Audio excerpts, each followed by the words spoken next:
Permanent tissue कैसे होते हैं? परमानेंट मतलब कि स्थायी ऊतक। इससे पहले मेरिस्टेमेटिक टिश्यू के बारे में पढ़ा था, जो कि कौन से है? विभाज्य ऊतक। अब जो परमानेंट टिश्यू है वो क्या होंगे? एक स्टेज आने के बाद, जब वो कंप्लीटली मैच्योर हो जाते हैं, उसके बाद जो है उन टिश्यूज के अंदर जो सेल प्रेजेंट है उनका फर्दर डिवीजन होना, यानी कि उनका आगे जाके विभाजित होना जो है वो रुक जाता है। यानी कि एक मैच्योरिटी एज के आने के बाद वो जो ऊतक है वो आगे और डिवाइड नहीं हो सकते और विभाजित नहीं हो सकते। तो इस प्रकार की जो टिश्यू होगी उनको हम क्या कहते हैं? Permanent tissue. ये जो स्थायी ऊतक है ये डेड सेल भी हो सकती है, डेड सेल से मिलके भी बनी हो सकती है और लिविंग सेल से मिलके भी बनी हो सकती है, यानी कि दोनों तरह की होती है ये हमारे पास परमानेंट टिश्यू, डेड भी और लिविंग भी। उसके बाद परमानेंट टिश्यू जो है उसको दो अलग अलग कैटेगरी में डिवाइड किया गया है। पहला है सिंपल परमानेंट टिश्यू और सेकंड है complex permanent tissue. Simple permanent tissue यानी कि सरल स्थायी ऊतक। उसके सरल स्थायी ऊतक कैसे होते हैं? सरल स्थायी ऊतक की अगर बात करें तो ये दो अलग अलग भागों के अंदर विभाजित है। और पहला कौन सा? प्रोटेक्टिव सिंपल परमानेंट टिश्यू और सेकंड जो है वो है सपोर्टिव सिंपल परमानेंट टिश्यू। उसके बाद भी फर्दर इसके पार्ट्स जो है वो डिवाइड होते रहते हैं। सिंपल परमानेंट टिश्यू के बारे में अगर कुछ बताए तो सिंपल परमानेंट टिश्यू जो है वो सिमिलर टाइप की सेल से मिलकर बना होता है। सिंपल परमानेंट टिश्यू यानी कि सरल स्थायी ऊतक जो है एक प्रकार की ऐसी कोशिकाओं से मिलकर बना होता है जिनकी संरचना भी एक जैसी होती है और इनका आकार जो है वो या तो स्फीयर के शेप का होगा, यानी कि या तो वो गोलाकार होगा या फिर अंडे के आकार का होगा।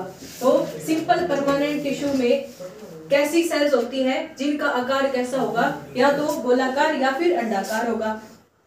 उसके बाद ये जो सिंपल परमानेंट टिश्यू है इनकी जो स्ट्रक्चर और फंक्शनिंग भी क्या होगी? सेम होगी। ये दो तरह की होती है। कौन कौन सी? Protective permanent simple permanent tissue और सपोर्टिव परमानेंट टिश्यू। अब प्रोटेक्टिव का मतलब जो प्लांट्स है उनके पास एक प्रोटेक्टिव लेयर होती है, एक लिविंग है और दूसरी जो है वो डेड है, यानी कि एक तो जीवित कोशिका से मिलकर बनी होती है और एक मृत कोशिका से मिलकर। ये प्रोटेक्टिव टिश्यू जो है फर्दर टू टाइप से डिवाइड होगा। प्रोटेक्टिव सिंपल परमानेंट टिश्यू दो तरह का होगा। सबसे पहला का होगा एपिडर्मिस, एपिडर्मिस। सेकंड जो है वो है कोर्क। कोर्क। सबसे पहले एपिडर्मिस की बात करते हैं तो एपिडर्मिस एक बिल्कुल पतली सी लेयर है, एक बिल्कुल थीन लेयर है जो किसी भी प्लांट के रूट्स पर, उसके स्टेम पर या फिर जो उसका शूट होगा वहां प्रेजेंट होती है। इतनी पतली लेयर होती है कि वो जो है प्रोटेक्ट करती है किसी भी प्लांट को उसकी इंजरी से। कोई भी प्लांट जो है उसको किसी भी प्रकार का एक्सटर्नल इन्फेक्शन ना हो, किसी और इंसेक्ट की वजह से उसको किसी भी तरह की बीमारी ना हो, तो उससे प्रोटेक्ट करने के लिए हमारी पेड़ों की जो हेल्प है वो कौन करता है? एपिडर्मिस। और ये जो एपिडर्मिस है, इस एपिडर्मिस के अंदर छोटे छोटे पोर्सेस प्रेजेंट होते हैं। वो पोर्सेस कौन होते हैं? स्टोमेटा। इस एपिडर्मिस लेयर के अंदर क्या प्रेजेंट होते हैं? छोटे छोटे पोर्सेस प्रेजेंट होते हैं। एपिडर्मिस के अंदर छोटे छोटे पोर्सेस, उनका नाम क्या है? स्टोमेटा। अब स्टोमेटा का बहुत ज्यादा इंपॉर्टेंट रोल रहा है। जो पेड़ पौधे अपना खाना बनाते हैं वो किसके जरिए बनाते हैं? फोटोसिंथेसिस यानी कि प्रकाश संश्लेषण के जरिए। अब जो उनका खाना बनता है उसके अंदर जो रिस्पॉन्सिबल पार्ट है वो क्लोरोफिल होता है। और जो स्टोमेटा है वो स्टोमेटा क्या करवाते हैं? जो पानी, जो ऑक्सीजन है, ऑक्सीजन का या फिर कार्बन डाइऑक्साइड उनकी, यानी कि गैसों के आदान प्रदान में कौन सहायक होता है? स्टोमेटा। ये स्टोमेटा जो है एक स्ट्रक्चर से घिरे हुए होते हैं जिन्हें हम गार्ड सेल्स कहते हैं। मोस्ट इंपोर्टेंट है ये, यहाँ से क्वेश्चन जरूर बनता है। जो स्टोमेटा है वो छोटे छोटे छिद्र है जो किसी भी जो हमारे पास पौधा होगा उसकी बाहरी लेयर के ऊपर उपस्थित होते हैं। और ये छोटे छोटे छिद्र जो है एक ऐसी संरचना से घिरे हुए होते हैं जिनका नाम क्या है? Guard cell. गार्ड का मतलब रखवाले, गार्ड होते हैं गेट के बाहर, तो इनका नाम है गार्ड सेल। और ये गार्ड सेल जो है वो कंट्रोल करते हैं किसको? जो स्टोमेटा की ओपनिंग है और क्लोजिंग है। अगर जो गार्ड सेल है वो अगर फूल जाती है, अगर वो फूल जाती है इसका मतलब उसके अंदर जो पानी है वो एंटर कर जाता है और जो होल है वो ओपन हो जाता है। यानी कि जैसे ही गार्ड सेल्स के अंदर वाटर एंटर होता है, पानी अगर आ जाता है, भर जाता है, तो उसकी वजह से जो स्टोमेटा के जो छोटे छोटे छिद्र थे वो क्या हो जाते हैं, खुल जाते हैं। वही अगर उसके अंदर से पानी चला गया, यानी कि जो गार्ड सेल है वो पिचक गए, यानी कि जो स्टोमेटा के पोर्सेस है, छोटे छोटे छिद्र है, वो क्या हो जाते हैं, बंद हो जाते हैं। तो इस तरह से एपिडर्मिस के अंदर, लेयर के अंदर जो प्रेजेंट स्टोमेटा है वो गैसेस के एक्सचेंज में हेल्प करते हैं। वहीं अगर देखोगे तो एपिडर्मिस लेयर जो है उसके ऊपर एक पतली सी परत होगी जिसका नाम है क्यूटिन।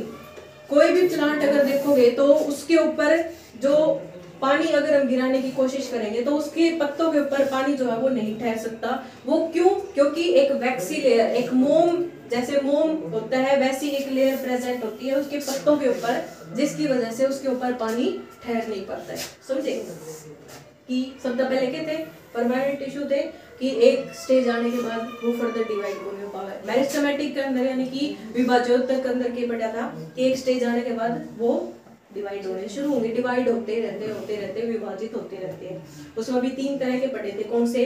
जो शीर्ष पे उपस्थित है, जो उनके साइड में उपस्थित है और जो उनके टेंडियन निकालेगा, ठीक है, यानी कि एपिकल, इंटरकैलरी और इंटरनोड्स के अंदर जो प्रेजेंट होगा, ठीक है। एपिकल, इंटरकैलरी और लेटरल मेरिस्टेमेटिक टिश्यू जो प्रेजेंट होते हैं, जो कल पढ़े थे आपने।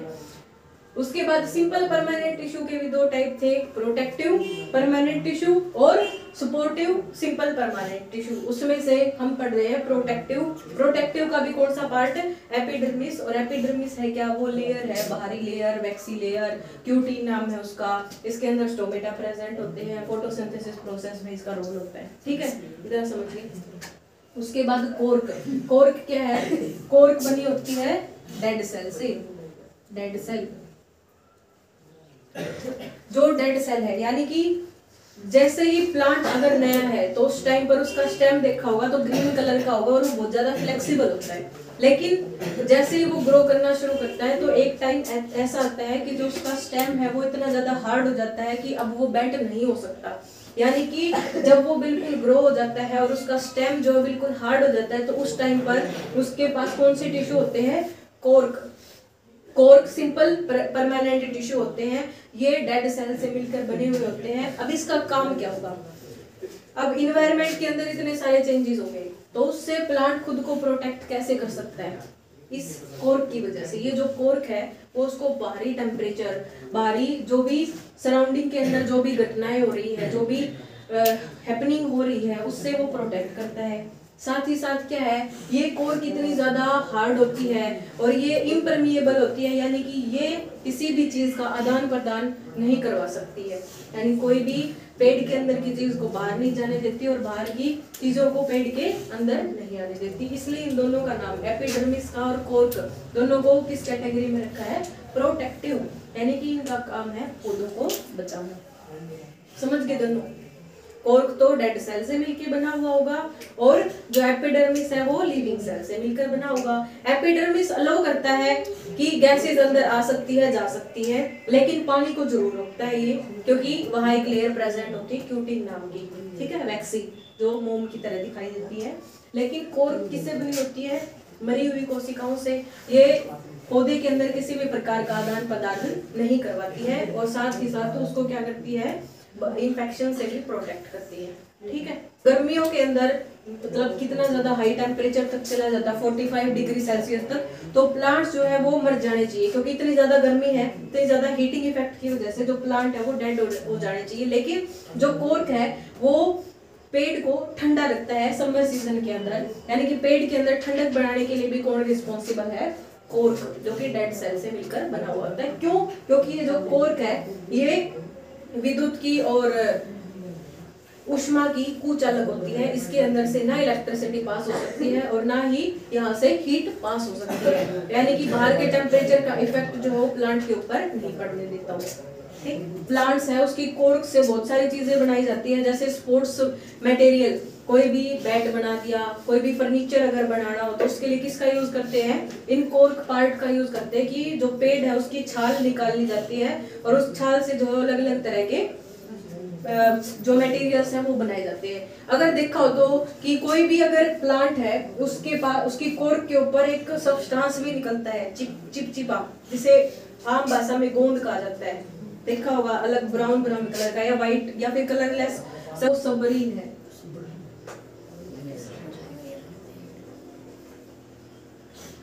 ये सबरीन एक वैक्सी सब्सटेंस है जो कि किसी भी पेड़ की छाल के ऊपर पाया जाता है, बिल्कुल चिपचिपा सा पदार्थ होगा ये। हमारे पास एक फ्रेश प्लांट है। अब अगर देखें तो इसका स्टेम जो है अभी इतना हार्ड नहीं है, फ्लेक्सिबल है, ये मूव कर सकता है, यानी कि इसकी जो ऊपर वाली लेयर है इसके पास कौन सा टिश्यू नहीं है, कोर्क नहीं है। अगर इसके पास कोर्क प्रेजेंट होता तो इसे हम ऐसे बेंड नहीं कर सकते थे, लेकिन इसके जो लीव्स है, इसकी जो रूट है, इसका जो शूट पार्ट है, ये शूट पार्ट होगा, ये रूट्स होंगी और ये इसका स्टेम पार्ट होगा और ये इसकी लीव्स है। इस लीव्स के ऊपर अगर देखोगे तो एक ऐसी लेयर होगी, अगर हम इसके ऊपर वाटर ड्रॉप्स डालने की कोशिश करें कि पानी की छोटी छोटी बूंदे अगर हम रखें तो वो एक स्फेरिकल शेप बना के इसके ऊपर बैठ जाती है, मतलब इसको अंदर की तरफ एंटर नहीं करने देती। वो कौन है, वो क्यूटीन है, वो जो लेयर जो एपिडर्मिस के ऊपर प्रेजेंट होती है। अब एपिडर्मिस प्रेजेंट है तो उसकी वजह से क्या होगा, ये देखो इसके ऊपर छोटे छोटे मिट्टी के कण दिखाई दे रहे होंगे कि इसके ऊपर मिट्टी जम चुकी है। ये मिट्टी अंदर नहीं जाती है इनकी, क्यों? क्योंकि यहाँ पर एपिडर्मिस लेयर जो वो प्रेजेंट होती है। अगर इस पत्ते को तोड़ दिया तो इसके बाद नया जो पत्ता है उसको ग्रो करवाने के लिए कौन सा टिश्यू रिस्पॉन्सिबल है? इसका मतलब इंटरकैलरी, कि जो लीफ है, जो इसका पत्ता है वो नया आएगा किस टिश्यू की वजह से, जो वो टिश्यू यानी कि इंटरकैलरी टिश्यू जब भी ग्रो करेगा तो वहाँ एक नए पत्ते का निर्माण होगा, वो पत्ता जो है वो ग्रो करना शुरू कर देगा। ठीक है।